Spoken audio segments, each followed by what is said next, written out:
प्रवपुषे तडिदम्बराय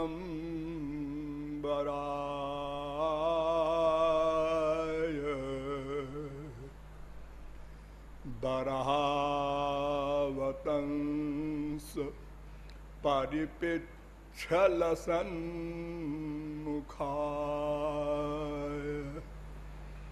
वन्यस्रजे कमलवेत्र विषाणवेणु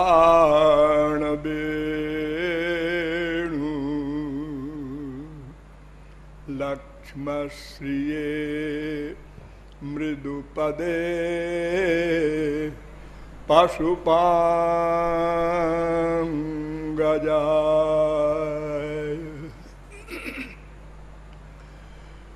नमः कमलना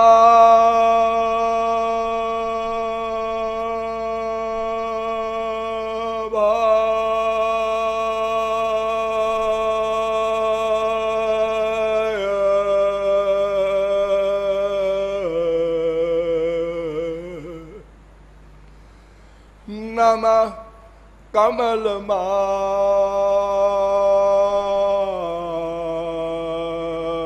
कमलमालिने नमः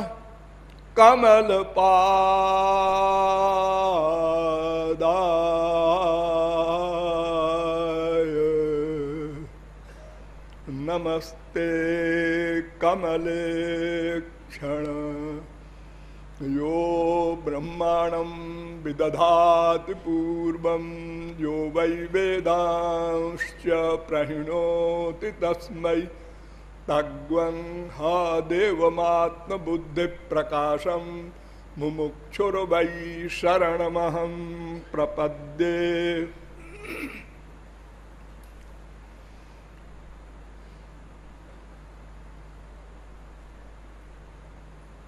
वृंदारक वृंद बंद्य आनंद कंद ब्रजेन्द्र नंदनांघ्रि पादावलंबियो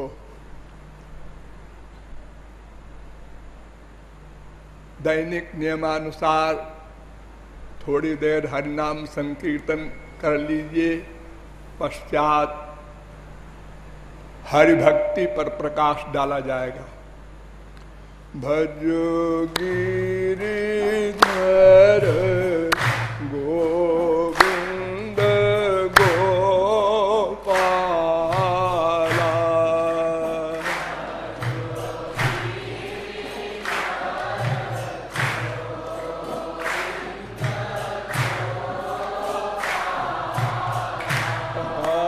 भजो गोविंद गोपाला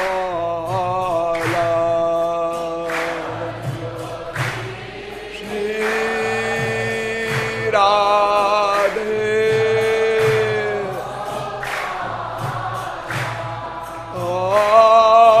भजो गिरिधर गोविंद गोपाला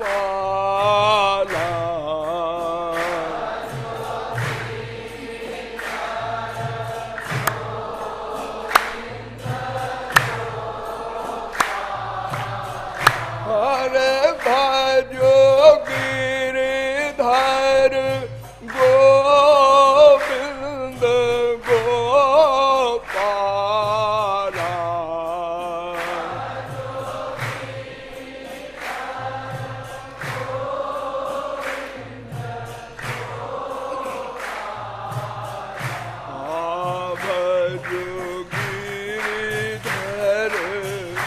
गोविंद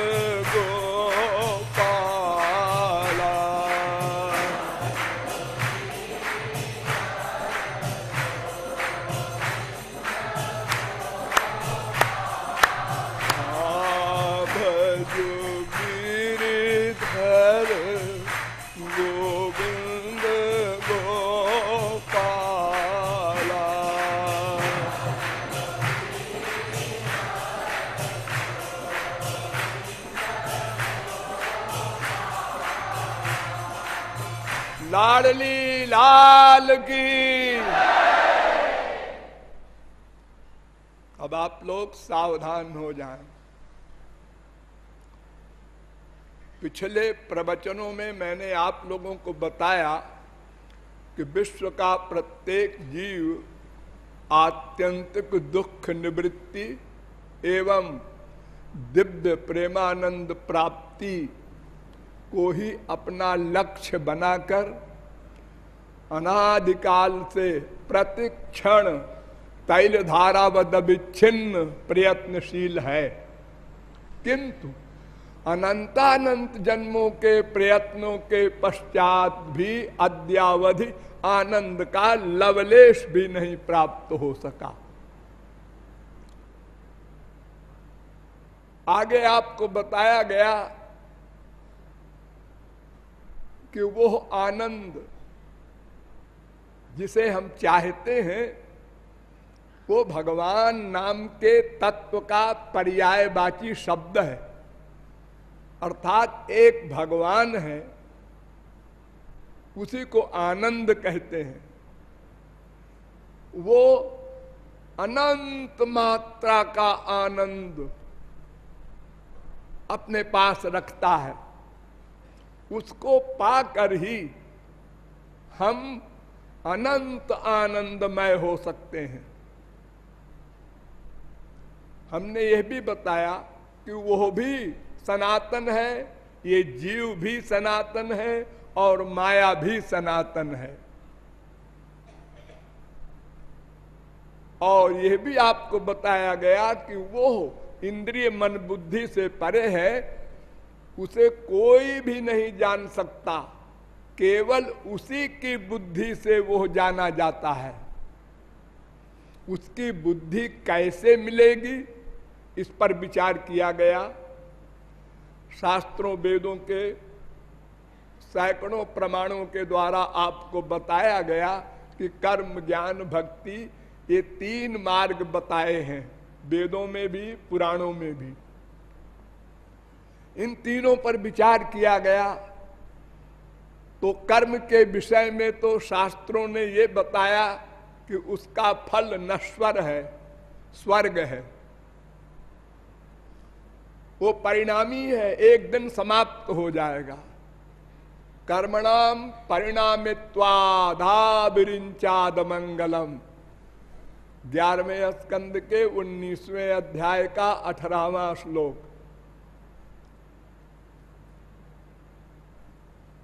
यशस्रियामेव परिश्रम परो वर्णाश्रमाचार तपश्रुतादिषु। भागवत, आज मुझे कहा गया है कि भागवत ही सुनाइए। वेदोत बड़ी मुश्किल में समझ में आता है, भागवत बहुत सरल है। ठीक है, भागवत सुना रहे हैं। 12वें स्कंद के 12वें अध्याय का 53वां श्लोक है कि धर्म कर्म जो है इसका जो फल है वो क्या है?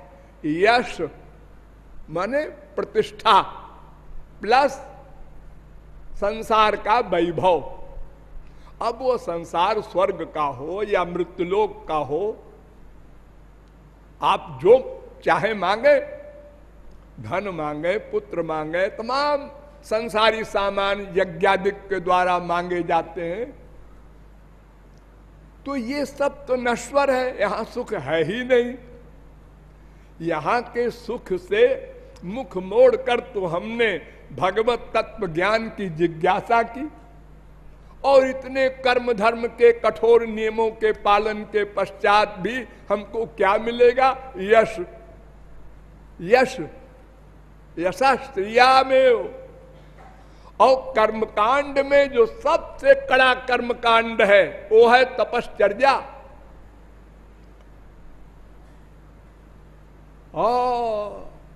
हजारों वर्ष तप किया हमारे देश में ऋषियों ने, मुनियों ने, राक्षसों ने भी।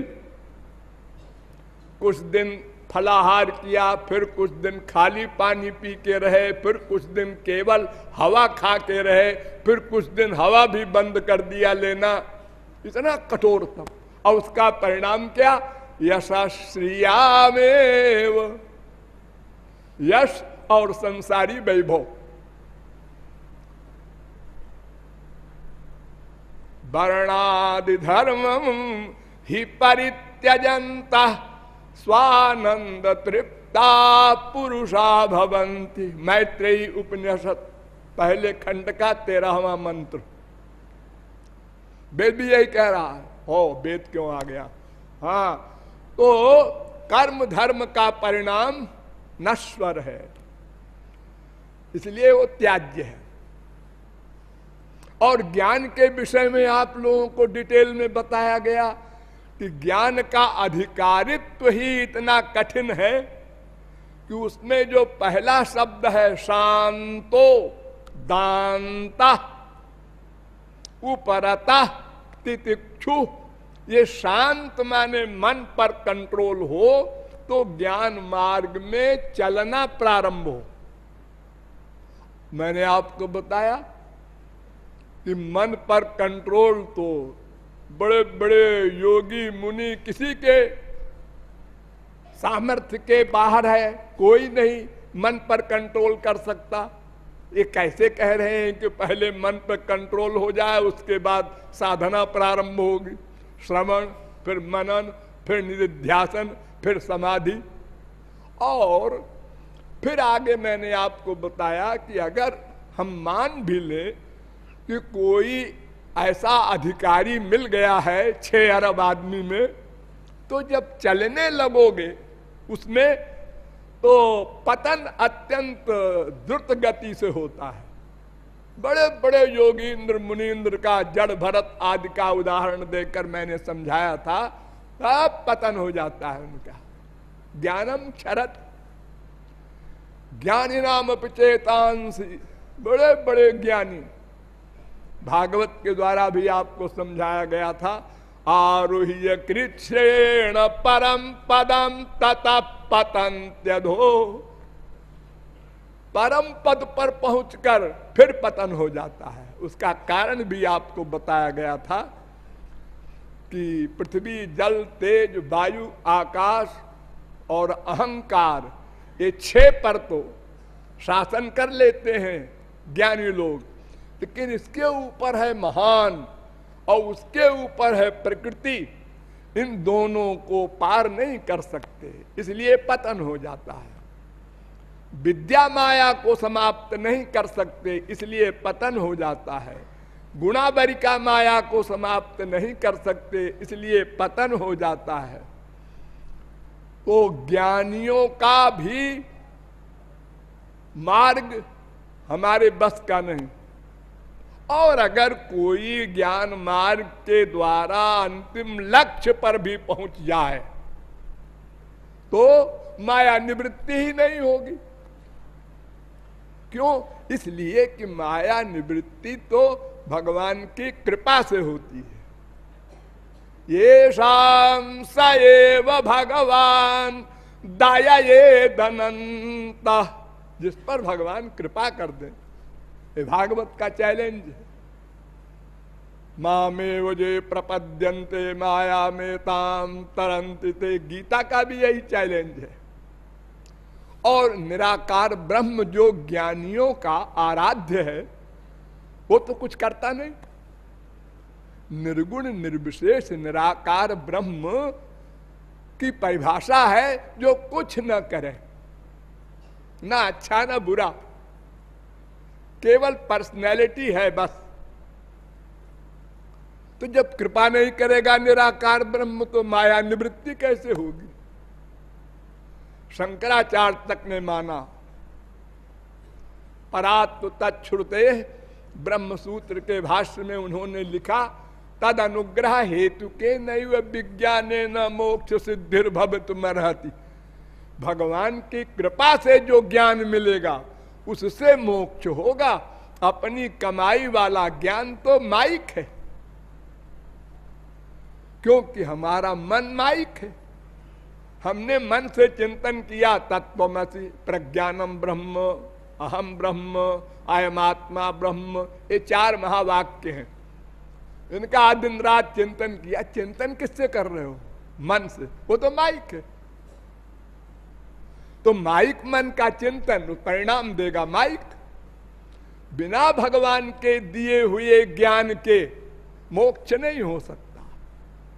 शंकराचार्य ने फिर कहा, उदासीन स्तब्ध सतत मगुण संगरहितो भवांस्ताता काता परमिह भवे जीवन गति अकस्मादस्माकं यदि न कुरुषे स्नेह मथ तद बसस्व स्वीयांतर विमल जठरेस्मिन् पुनरपि। ब्रह्म से कह रहे हैं शंकराचार्य। ध्यान दीजिए आप लोग इस जगह पर। क्यों जी? जब ब्रह्म सुनता ही नहीं तो उसको क्यों कह रहे हो कुछ उससे? तुम्हारा ब्रह्म सुनता है क्या? नहीं। वो न सुनता है, न देखता है, न सूंघता है, न रस लेता है, न स्पर्श करता है, न कृपा करता है, न कोप करता है। वो अकर्ता है। तो उससे फिर क्यों कह रहे हो? जवाब दो। क्या कह रहे हैं? आप तो महाराज उदासीन है, माने कुछ न करने वाले, स्तब्ध है, एक निश्चल वस्तु, और गुण भी नहीं आप में कोई, अगुणा, और आप अनासक्त हैं, किसी से प्यार करते ही नहीं। चाहे आपकी शरण में कोई जाए, रोवे, गावे, मरे। लेकिन एक बात है, मैं आपसे प्रार्थना करता हूं कि हमारे हृदय में आकर बस जाओ। क्यों जी? जब वो कुछ करते ही नहीं तो तुम्हारी सुनेंगे कि आके बस जाओ? और फिर भगवान तो सबके हृदय में रहते ही हैं। अहम आत्मा गुडाकेश सर्वभूताशय स्थिता। भगवान से तुम कह रहे हो अपने ब्रह्म से हमारे हृदय में बस जाओ। महात्मा लोग हैं, मन में आया तो लिख दिया।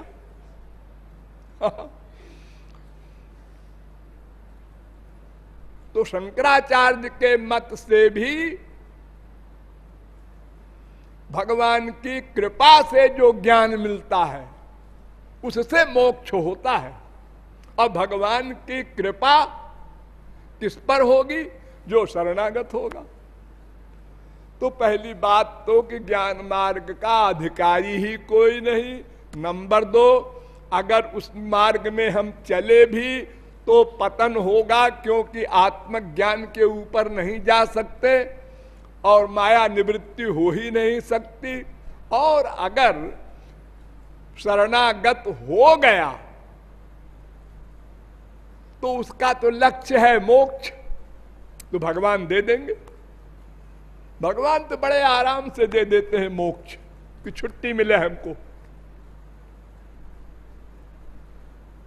काग भुसुंडी से भगवान राम ने कहा, काग भुसुंडी मांगु बर अति प्रसन्न मोहि जान अणिमादिक सिद्धि अपार निधि और मोक्ष सकल सुख खान। जैसे छोटे बच्चों को टाफी दिखाओ, ऐसे ही भगवान ने कहा काग भुसुंडी से, अणिमादिक सिद्धि ले लो, इतने हल्के हो जाओ कि कोई फूंक दे तो उड़ जाओ, और इतने भारी हो जाओ कि करोड़ों आदमी न उठा सके, और किसी के अंदर की बात जान लो। तमाम बातें विशेषताएं होती हैं सिद्धियों में। वो चुप रहे। अच्छा निधियां ले लो, वो भी चुप रहे।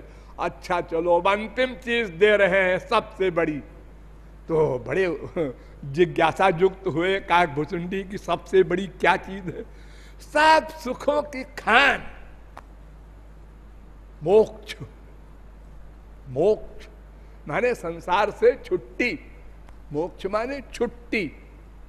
आवागमन का ये चक्कर, 84 लाख शरीर धारण करना, दैहिक दैविक भौतिक तापों में तपना, संचित प्रारब्ध क्रियमाण 3 कर्म में बंधना, रागत द्वेष अभिनिवेश अविद्या अस्मिताए पंचक्लेश का भोगना, ये तमाम जो बीमारियां हैं हमारे पीछे, सबसे छुट्टी। काकभुचुंडी ने कहा सवेरे से कोई मिला नहीं क्या, हमको बेवकूफ बना रहे हो? अरे ये सब हमको नहीं चाहिए,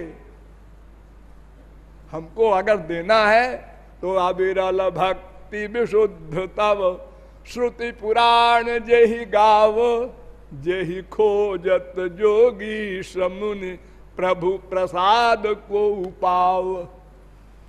हाँ, तो अब चलिए आप वहीं फिर कि अगर वो मिल भी जाए मोक्ष, तो वो तो भागवत के प्रारंभ में ही वेद व्यास ने लिख दिया, धर्म प्रोज्झित कैतवोत्र परमो निर्मत्सराणाम सताम।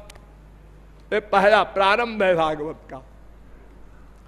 हम इस भागवत में वो धर्म लिख रहे हैं जिसमें धर्म अर्थ काम मोक्ष ये चारों नहीं है, इनसे परे वाला। प्रोज्झित शब्द का अर्थ है रहित, कैतव रहित। और कैतव क्या है? ये धर्म अर्थ काम मोक्ष, ये 4 पदार्थ लुभावने ठग हैं, ये जीव को खींच लेते हैं अपनी ओर। संसारी सुख 99% को तो यही खींच लेता। कोई इना गिना स्वर्ग गया तो वो स्वर्ग वाले सुख ने उसको खींच लिया, और कहीं इरला बिरला कोई मोक्ष की ओर गया, बस अंतिम हो गया। ये 4 पदार्थ कहलाते हैं, चतुर्वर्ग। ये चारों कैतव हैं। श्रीधराचार्य जो शंकराचार्य के अनुयायी थे, उन्होंने अपने भाष्य में लिखा इस प्रोज्झित का अर्थ धर्म अर्थ काम मोक्ष, ये कैतव हैं। इनको त्याग करके हम ऐसे धर्म का निरूपण करने जा रहे हैं भागवत में, यानी वो भक्ति धर्म, निष्काम प्रेम धर्म। गौरांग महाप्रभु ने भी कह दिया कि धर्म अर्थ काम मोक्ष ये 4 कैतव हैं, तारों मध्य मोक्ष वांछा कैतव प्रधान। मोक्ष की इच्छा सब कैतवों में प्रधान है, यानी धर्म अर्थ काम भले ही मिल जाए कोई बात नहीं, मोक्ष न मिले। क्यों? अगर मोक्ष मिल गया तो फिर हम सदा के लिए प्रेमानंद से वंचित हो जाएंगे, क्योंकि भगवान में लय हो जाएगा, न शरीर रहेगा, न मन, न इंद्रियां, न बुद्धि। पर्सनैलिटी में पर्सनैलिटी मिल गई। और अगर हम धर्म अर्थ काम में यानी 84 लाख में घूम रहे हैं, कभी स्वर्ग, कभी नरक, कभी मृत्युलोक, तो हो सकता है कभी कोई रसिक मिल जाए, महापुरुष गुरु, और उसकी बात हम मान लें और साधना करके प्रेमानंद पा लें। ये पॉसिबल है, लेकिन मोक्ष वाला कभी नहीं पा सकता। तो भागवत के प्रारंभ में ही धर्म अर्थ काम मोक्ष को तिरस्कृत कर दिया, और वही मोक्ष ज्ञानियों का आराध्य है, लक्ष्य है। तो भगवान की वो भक्ति करके माया निवृत्ति करें भी तो मोक्ष मिलेगा, प्रेमानंद नहीं मिलेगा विचारों को। देखिए भागवत में 3 स्थानों पर बड़ा सुंदर चित्रण है। एक जगह शौनक ने प्रश्न किया है सूत जी से, और एक जगह उद्धव ने प्रश्न किया है श्री कृष्ण से, और एक जगह राजा निमि विदेह ने प्रश्न किया है 9 योगीश्वरों से। 3 प्रकरण ऐसे हैं जो सार है भागवत का। थोड़ा थोड़ा समझ लीजिए, डिटेल में तो बहुत समय लगेगा। पहला, शौनकादिक परमहंस हैं, मायातीत, और सूत जी की तो बात ही क्या, वो तो अध्यक्ष हैं, उनके नीचे बैठ के तो सब सुन रहे हैं शौनकादिक परमहंस लेक्चर। तो सूत जी से कहते हैं कि पुंसा में कांततः श्रेयस तन्ना संसितु मरहसी। सूत जी महाराज, पुंसा मनुष्यों का एकांततः श्रेय, सबसे बड़ा कल्याण का मार्ग क्या है? कितना इंपॉर्टेंट क्वेश्चन। सबसे बड़ा,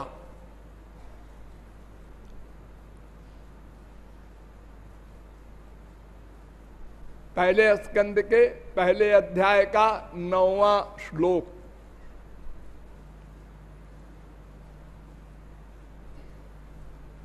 सूत जी चुप रहे तो फिर कहा शौनकादिक परमहंसों ने कि महाराज देखिए, हम प्रश्न जिस स्टेज पर कर रहे हैं वो भी समझ लीजिए।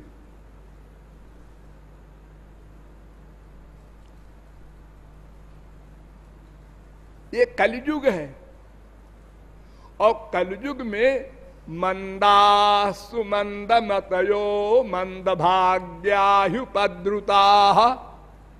मंद बुद्धि होंगे लोग। अभी गुरुजी कहते हैं ये काम करिए आओ, 2 मिनट में काम किया, अरे भूल गए। ये बुद्धि का हाल है। वो भले ही डीलिट के बाप हो, लेकिन हालत ये है, टीचर है, मुझे बड़ा अनुभव है। एक स्कंद के 1 अध्याय का 10वां श्लोक है, भूरीणि भूरि कर्माणि श्रोतव्यानि विभागशः अतः साधोत्र यत्सारम। अनेक प्रकार के मार्ग शास्त्रों में भी लिखे हैं और लोगों में भी प्रचलित है, और मंद बुद्धि का मनुष्य। तो इसलिए जो सार की बात हो ऐसा उत्तर दीजिए मनुष्यों के हिसाब से, कलयुग के हिसाब से।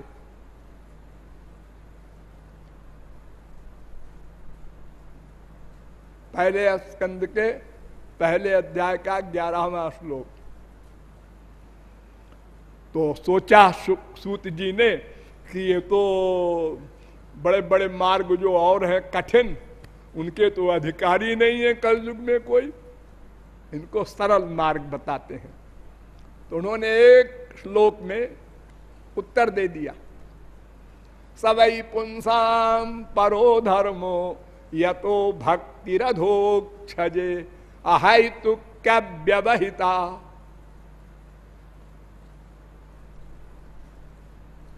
भगवान श्री कृष्ण में अहैतुकी और अप्रतिहता भक्ति हो, बस ये सबसे बड़ा लक्ष्य है, धर्म है, यही ज्ञान है, यही भक्ति है, सब कुछ यही है।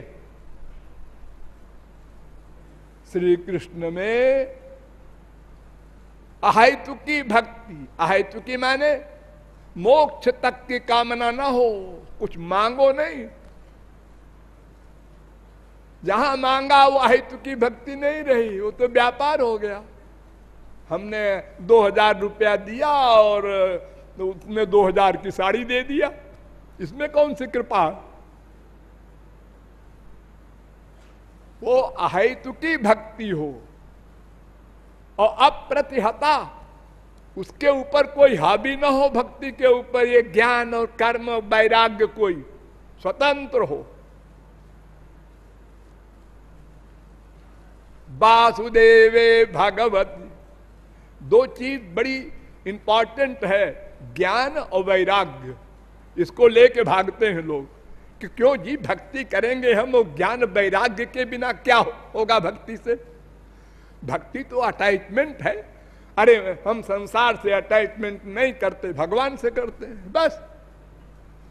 तो फिर जवाब देते हैं उसी के आगे सूत जी, वासुदेवे भगवती भक्ति योगा प्रयोजिता जनयत्याशु वैराग्यम ज्ञानंच यादा हैतुकम। अहैतुक निष्काम ज्ञान और निष्काम वैराग्य, ये अपने आप भक्ति करने से मिल जाएंगे। इनके लिए कुछ करना नहीं है। जैसे तुम भोजन करते हो, भोजन करने के बाद क्या होता है ये सबको नहीं मालूम। भोजन करने के बाद रस बनेगा, फिर रक्त बनेगा, फिर मांस बनेगा, फिर मैदा बनेगा, फिर हड्डी बनेगी, फिर मज्जा बनेगी, फिर बीज बनेगा। 7 धातुएं हैं। अरे नहीं मालूम है तो भी तो वो बनेगा। हाँ वो तो बनेगा ही, मालूम हो न मालूम हो इससे कोई फर्क नहीं पड़ता। तो उसी प्रकार वैराग्य और ज्ञान के लिए प्रयत्न न करो, सोचो मत, वो अपने आप होता जाएगा।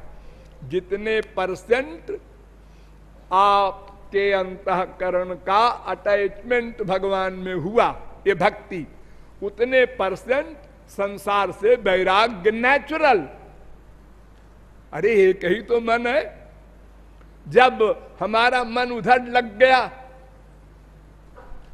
50%, तो इधर से हट गया 50%। अब 50% इधर रह गया और 50% उधर लगाना रह गया। अब 50% भगवान की कृपा भी हो गई तो भगवान का ज्ञान भी होने लगा। उसी लिमिट में एक साथ चलता है। ज्ञान वैराग्य ये दोनों भक्ति की लिमिट के अनुसार अपने आप चलते जाते हैं।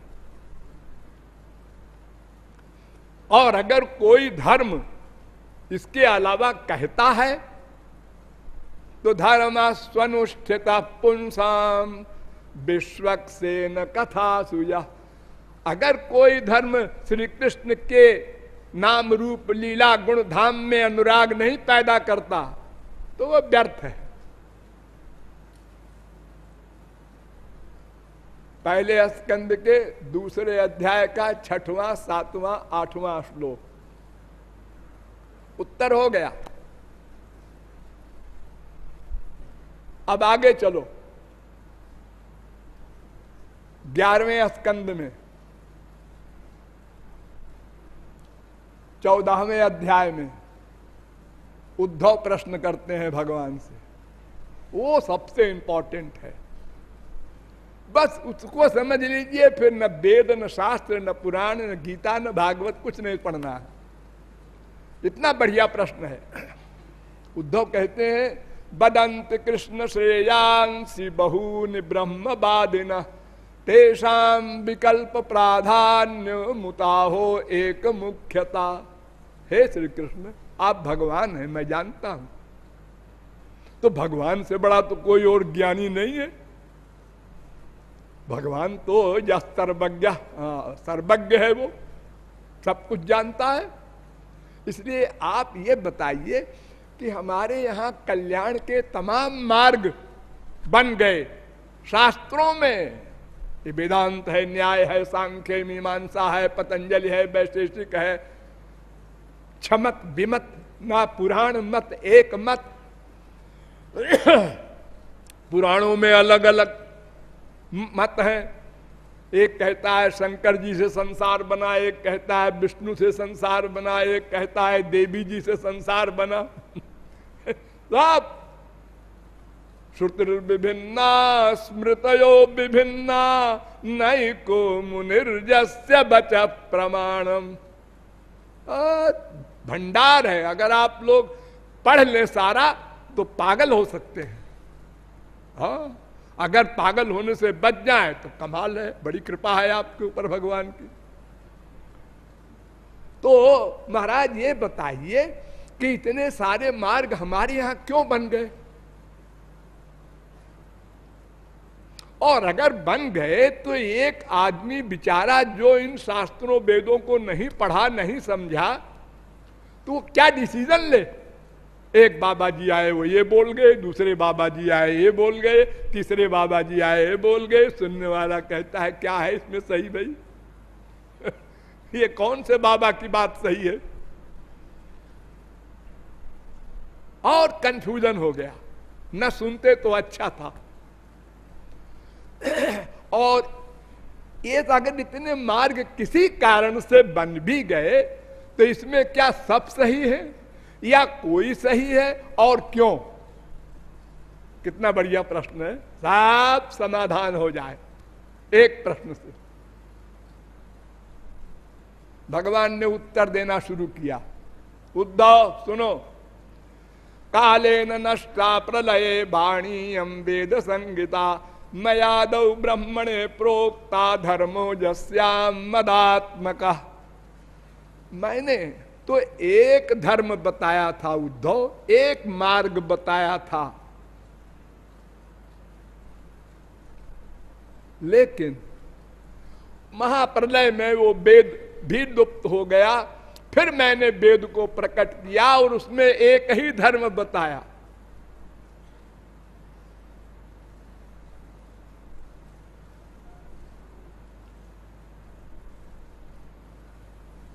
ग्यारहवें स्कंद के 14वें अध्याय का 3रा श्लोक है। तो इसने मार्ग क्यों बन गए? बह्व्यस्तेषां प्रकृतयो रजसत्वतमो भुवा। 11वें स्कंद के 14वें अध्याय का 6वां श्लोक। सत्व, रजोगुण, तमोगुण, ये 3 गुण का प्रत्येक जीव गुलाम है। सत्व गुणी ने पढ़ा, सत्व गुणी अर्थ कर डाला वेद का। रजोगुणी व्यक्ति ने वेद पढ़ा तो रजोगुणी अर्थ कर डाला। तमोगुणी व्यक्ति ने वेद को पढ़ा तो तमोगुणी अर्थ कर डाला।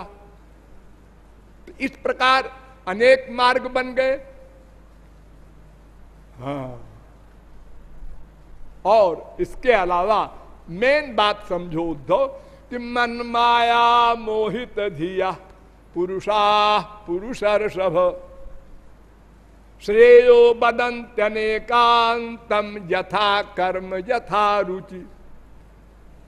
सब मेरी माया से मोहित हो रहे हैं विश्व के मनुष्य, इसलिए अपनी अपनी रुचि के अनुसार, अपने अपने संस्कार के अनुसार अपारंपर्येण केशांचित और पाखंड मतयो परे।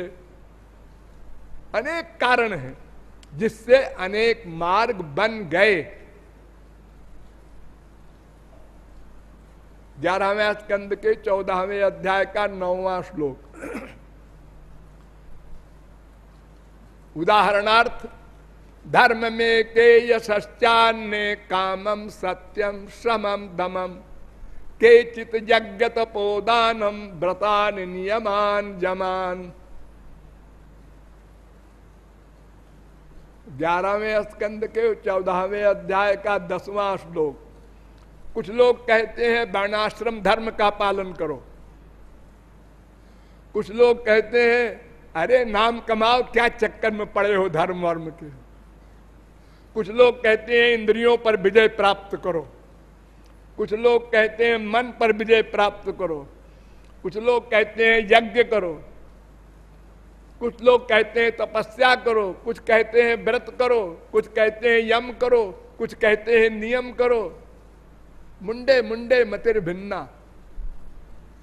उद्धव ने कहा हाँ महाराज, यही तो मैं पूछ रहा हूं। ये इस तरह की जो बातें शास्त्रों में भी लिखी है और लोग भी कहते हैं।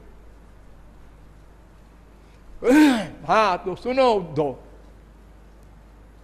आद्यंतवंत वैशाम लोका कर्म विनिर्म्यता दुखोदरका स्तमो निष्ठा क्षुद्रानंदा शुचार्पिता। 11वें स्कंद के 14वें अध्याय का 11वां श्लोक। ये जितने मार्ग मैंने बताए या इसके अलावा और भी जितने मार्ग चल रहे हैं, या लिखे हैं, ये सब गलत है? गलत है। गलत माने न इनसे माया निवृत्ति होगी और न आनंद प्राप्ति। ये दोनों बातें इन सब मार्गों से नहीं हो सकती। ये बहुत से बहुत स्वर्गलोक तक ले जाएंगे और फिर वहां से गिरा देंगे।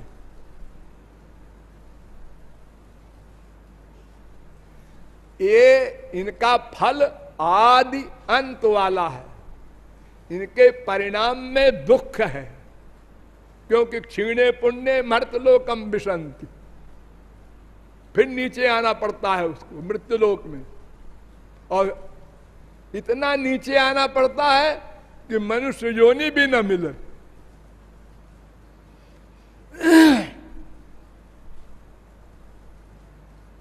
समझ गए उद्योग क्यों रास्ते बने हैं और उसका फल क्या है? हाँ, ये तो समझ गए, लेकिन और सही रास्ता कौन है ये भी तो बताओ। ये सब रास्ते गलत हैं, इनसे हमको लक्ष्य नहीं मिलेगा, आनंद प्राप्ति भी नहीं होगी, माया निवृत्ति भी नहीं होगी, तो फिर किससे होगी? तो भगवान ने कहा सुनो, भक्त्या हमें कया ग्राह्य श्रद्धयात्मा प्रियस्तताम। केवल एकया भक्त्या, और कोई मार्ग ही नहीं, एक भक्ति मार्ग से ही मैं ग्राह्य हूं, मैं प्राप्त किया जा सकता हूं, और कोई मार्ग है ही नहीं।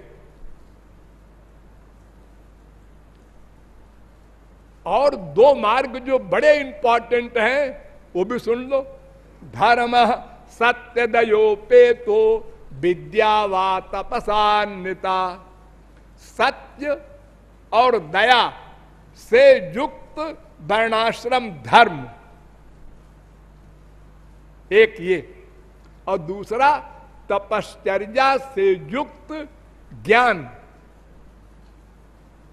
ये अंतःकरण भी शुद्ध नहीं कर सकते।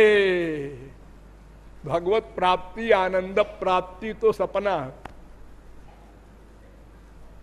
धर्म सत्यदयोपेतो विद्या वा तपसान्विता मद भक्त्यापेत महात्मानम न सम्यक प्रपुनाति। 11वें स्कंद के 14वें अध्याय का 22वां श्लोक। कथम बिना रोमहर्षम द्रवता वा चेतसा बिना बिनानंदाश्रुकलया। जब तक श्री कृष्ण के रूप ध्यान करते हुए आंखों से आंसू न आवे, रोमांच न हो, कंप न हो, अष्ट सात्विक भाव न हो, तब तक हृदय शुद्ध नहीं हो सकता। केवल भक्ति से ही अंतःकरण शुद्ध होगा, तब आगे की गाड़ी चलेगी। यहीं पर गाड़ी रुक गई ज्ञानियों की, कर्मियों की, तपस्वियों की।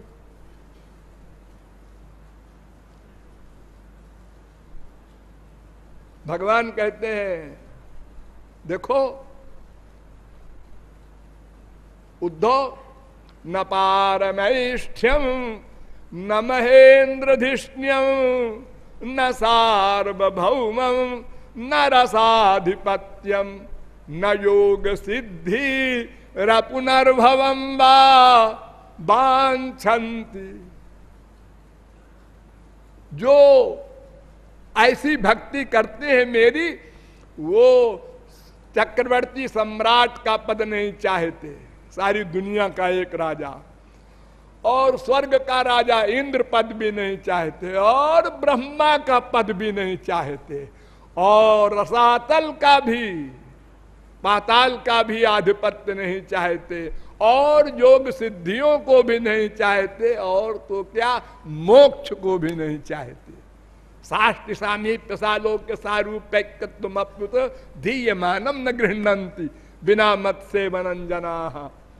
साष्टि सामीप्य सालोक्य सारूप्य सायुज्य 5 प्रकार की मुक्ति देने पर नहीं लेते। धीयमानम न गृह्णन्ति, दुत्कार देते हैं मोक्ष को, हमें नहीं चाहिए।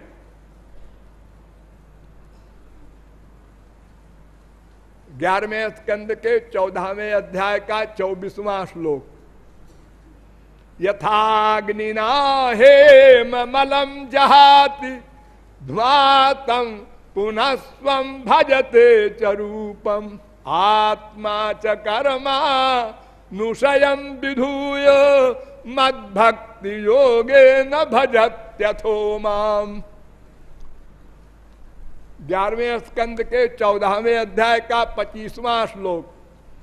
जैसे सोने को आग में डालो, खूब तपे हुए आग में, तो मैल सब छोड़ देता है, गंदगी, और निर्मल हो जाता है, अपने असली रूप में आ जाता है। ऐसे ही भगवान की भक्ति करने से जितना भी संसार में राग है, द्वेष है, जो भी अटैचमेंट है, वो हृदय से निकल जाता है।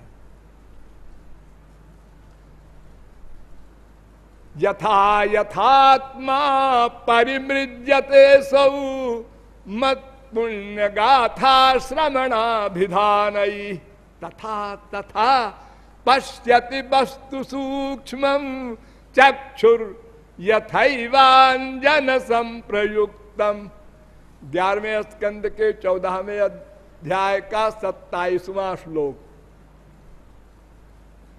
जैसे अंजन लगाने से आंख का मैल धुलता है और आंख से कुछ कुछ धीरे धीरे दिखाई पड़ने लगता है, ऐसे ही जैसे जैसे भक्ति करोगे वैसे ही भगवत तत्व का प्रकाश अपने आप होता जाएगा, दृष्टि दिव्य होती जाएगी। समझ गए उद्धव? हाँ समझ गए महाराज। अब तीसरा प्रकरण देखिए।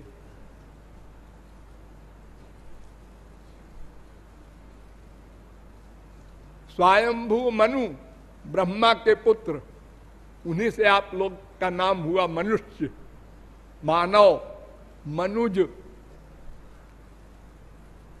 उनके लड़के प्रियव्रत, उनके लड़के आग्निध्र, उनके लड़के नाभि, उनके लड़के ऋषभ, भगवान के अवतार। ऋषभ के 100 पुत्र हुए। सबसे बड़े भरत, उन्हीं के नाम से पड़ा है भारतवर्ष। पहले इसका नाम था अजनाभ वर्ष। और 9 पुत्र राजा हो गए 9 द्वीपों के, और 81 पुत्र वेद के कर्मकांड के आचार्य हो गए। अब बचे 9, ये योगीश्वर हो गए, सदा नंगे, सदा परमहंस अवस्था में, और सारे त्रैलोक में भगवान के लोक तक इनकी गति, चाहे जहां जैसे चले जाएं, पैदल नहीं, पावर से, स्पिरिचुअल पावर से। तो एक बार विदेह निमि बहुत बड़ा यज्ञ कर रहे थे, तो ये 9 ने सोचा चलो जी सुनते हैं, बड़ा यज्ञ कर रहा है एक राजा, चलो वहीं चलते हैं। चल दिए, सब पहुंच गए वहां। विदेह निमि पहचान गए, हाँ बड़ी कृपा की आप लोगों ने, बड़ी लंबी दंडोत पूजा सब किया। तब बैठे, तब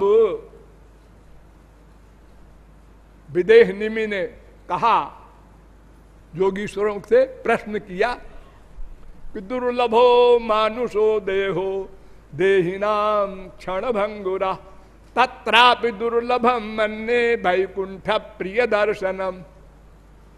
11वें स्कंद के दूसरे अध्याय का 29वां श्लोक। महाराज, मनुष्य शरीर ही देव दुर्लभ है, और फिर कोई संत मिल जाए, आप इसके आगे कौन सी कृपा बाकी है भगवान की, तो सोने में सुहागा हो गया।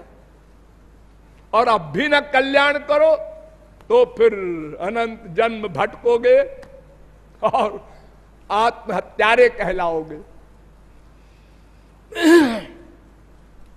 तो 9 योगीश्वर लोग मुस्कुराए, हाँ हाँ मालूम है हमको, हम लोग इसी लिए आए हैं तुम्हारे कल्याण के लिए। हाँ महाराज, तो बताइए, क्या बताऊं, प्रश्न तो करो। अत आत्यंतिकम क्षेमम पृच्छामो भवतो नघा।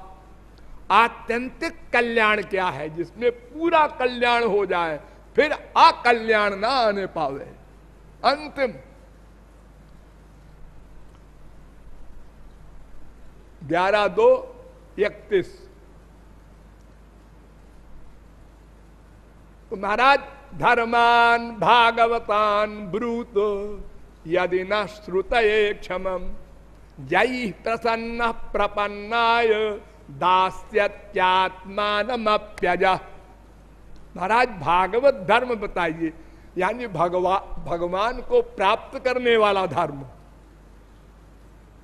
जिससे भगवान वश में हो जाते हैं, वो धर्म माने भक्ति धर्म। 11वें स्कंद के दूसरे अध्याय का 31वां श्लोक।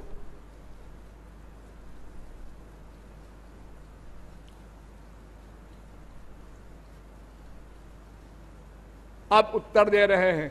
पहले योगीश्वर कवि 9 है ना। कबीर हरिरंतरिक्ष प्रबुद्ध पिप्पलायन आविर्होत्रोथ द्रुमिलश्चमस कर भाजन। 11वें स्कंद के दूसरे अध्याय का 21वां श्लोक। इसमें पहले योगीश्वर कवि उन्होंने उत्तर दिया, भयम द्वितीयाभिनिवेशतस्या दीशादपेतस्य विपर्ययो स्मृति तन्मायया। ये जीव अनादिकाल से भगवान से बहिर्मुख है, विमुख है, माया की ओर मुख किए हैं, भगवान की तरफ पीठ किए हैं। देखो ऐसे है, द्वास पर्णा सौजा सखाया समानम वृक्षम परिखस्व जाते तयोरन्य पिप्पलम स्वाद्वत्न्यो अभिचाकशीति। वेद कह रहा है, फिर वेद आ गया। तो ये भगवान हमारे अंतःकरण में एक हम है, एक वो पीछे बैठा हुआ है। हम उसकी तरफ पीठ किए हैं और माया की तरफ मुख किए हैं और माया में आनंद ढूंढ रहे हैं। इसलिए माया ने हमको दबा लिया है। तो इसका इलाज क्या है? जिस कारण से बीमारी पैदा हो उस कारण को मिटा दो, बीमारी अच्छी हो जाए। भगवान से विमुख होने के कारण सारे दुख हैं, तो भगवान के सन्मुख हो जाओ, बस सीधी सी बात है। भगवान के सन्मुख हो जाओ, भक्ति करो। गुरु और भगवान भक्त्यैक एषम गुरुदेवतात्मा। भागवत कहती है गुरु और भगवान दोनों की एक सरीखी भक्ति करो तो सन्मुख हो जाओगे, माया भाग जाएगी। ये उपाय है। 11वें स्कंद के दूसरे अध्याय का 37वां श्लोक। तो महाराज ये वैराग्य और ज्ञान वगैरह कैसे होंगे? हम भक्ति करेंगे खाली। तो भक्ति परेशानुभवो विरक्ति रन्यत्र चैषत्रिक एक काला प्रपंचमानस्य यथास्नतुष्टि पुष्टि क्षुदपायोनुघासम। 11वें स्कंद के दूसरे 14वें अध्याय का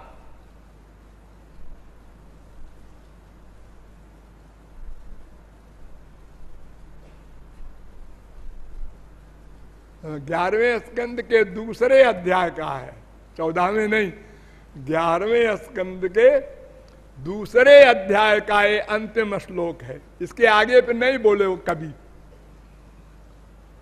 42वां श्लोक। वो कहते हैं कि देखो ये भक्ति करने से वैराग्य और ज्ञान दोनों अपने आप होते जाएंगे। भक्तिर विरक्तिर भगवत प्रबोधा, तुमको उसके लिए प्रयत्न नहीं करने पड़ेगा।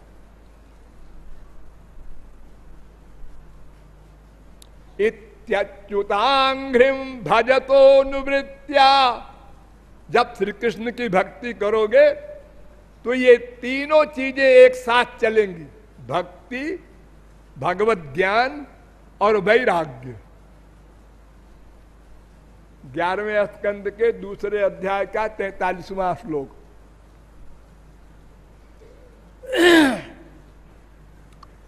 हो गया उत्तर, केवल भक्ति करना है।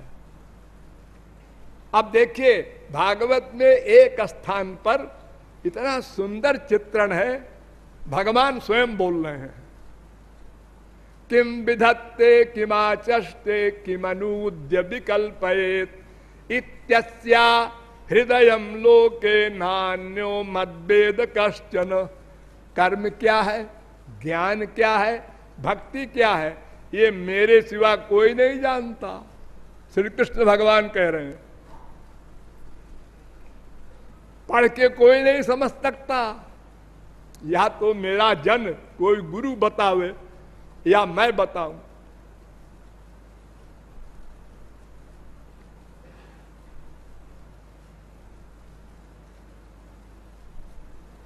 ग्यारहवें स्कंद के 21वें अध्याय का 42वां श्लोक।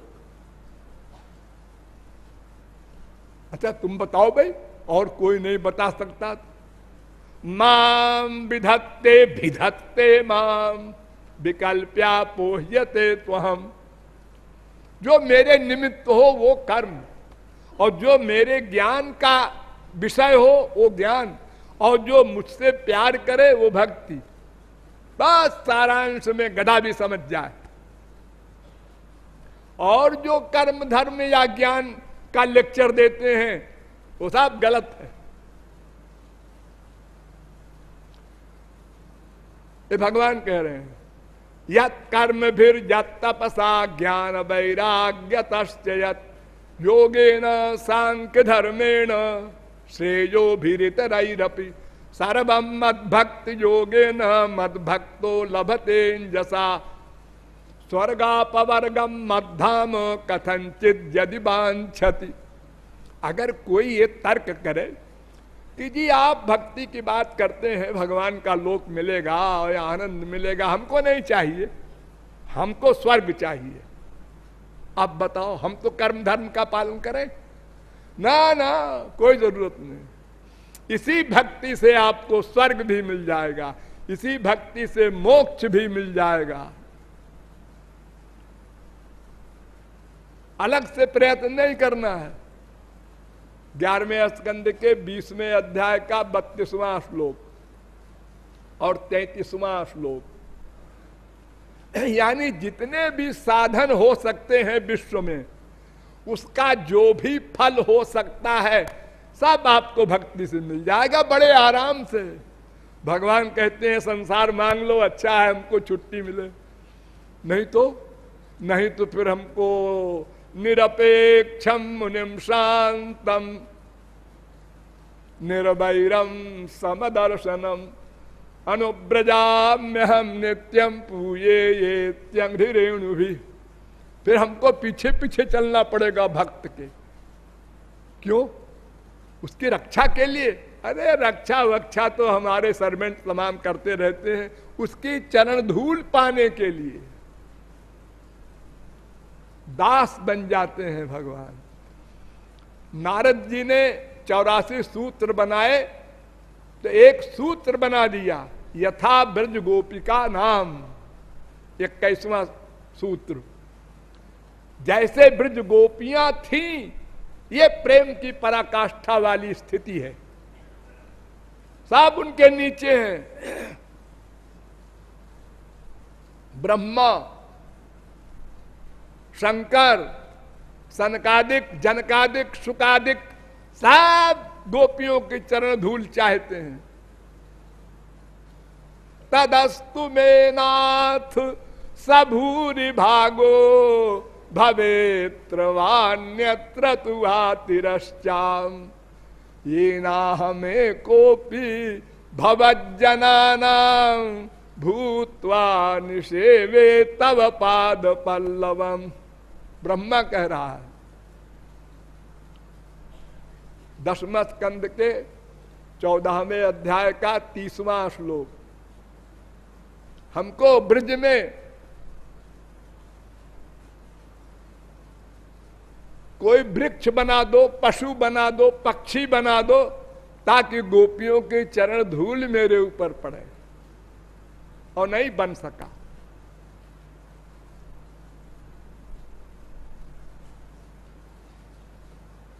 हाँ, तो इस प्रकार भागवत के अनुसार केवल भक्ति ही करनी है। वो भक्ति कैसे करनी है, क्या करनी है, ये सब और तमाम विस्तृत बातें फिर बताई जाएंगी। बोलिए वृंदावन बिहारी लाल की।